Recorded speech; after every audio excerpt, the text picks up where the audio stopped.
ঈদের ছুটি শেষে আবারও কর্মচাঞ্চল্য শিল্পাঞ্চল সাভার। শ্রমিকরা দলে দলে যোগ দিচ্ছেন কাজে। এ নিয়ে আরও জানাতে সাভার থেকে যুক্ত হচ্ছেন সহকর্মী হুমায়ুন কবির।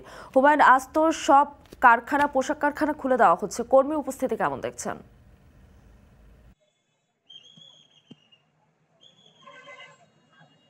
ধন্যবাদ আপনাকে। আপনি নিশ্চয়ই জানেন ঈদের বেশ লম্বা ছুটিতে কিন্তু সাভার আশুলিয়ার শিল্পাঞ্চল পরিণত হয়েছিল অনেকটা নীরব নগরীতে। তার মানে এই নীরব নগরী গত পরশু থেকে কিন্তু আবার প্রাণ ফিরে পেতে শুরু করেছে আস্তে আস্তে।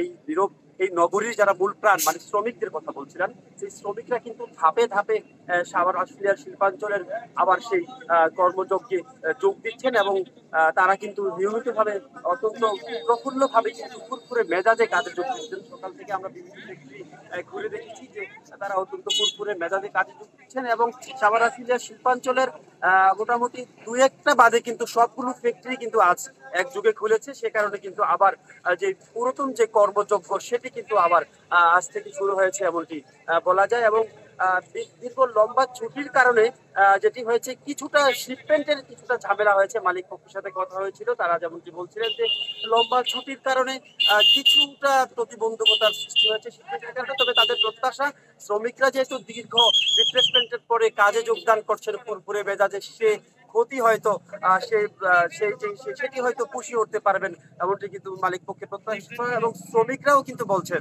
তারা দীর্ঘ সময় ছুটি পেয়েছেন, বাংলার নববর্ষ এবং ঈদের ছুটি একসাথে পেয়েছেন, সে কারণে কিন্তু তারা বেশ লম্বা একটা ছুটি পেয়েছেন। এত লম্বা ছুটি তারা সাধারণত পান না, যে কারণে তারা ভালো একটা রিফ্রেশমেন্ট কিন্তু নিয়ে এসছেন এমনটি কিন্তু তারা বলছিলেন। সকালে দেখা গেছে ফ্যাক্টরির সামনে শ্রমিকরা কিন্তু একজন আরেকজনের সামনে কুশলাদি বিনিময় করছেন, একজন আরেকজনের সাথে খুব হাসি খুশি ভাবে ফ্যাক্টরিতে ঢুকছেন। শ্রমিকদেরও প্রত্যাশা তারা যে দীর্ঘ লম্বা সময় ছুটিতে ছিলেন সেটি কিন্তু ওভারটাইম কিংবা একটু ভালোভাবে কাজ করার মধ্য দিয়ে কিন্তু সেই ক্ষতি পুষিয়ে উঠবে এমনটি কিন্তু শ্রমিকরা বলছেন।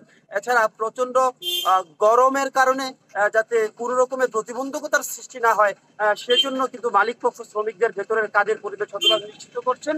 এবং ডাক্তারদের সাথে কথা হয়েছিল, তারা বলছেন প্রচন্ড গরমকে সামনে রেখে যাতে কোনো রকম ওভার কাজ না করা হয় এবং কাজ করার ক্ষেত্রে ঠান্ডা লেবুর শরবত অল্প চিনি দিয়ে খাওয়ার পরামর্শ দিয়েছেন ডাক্তাররা।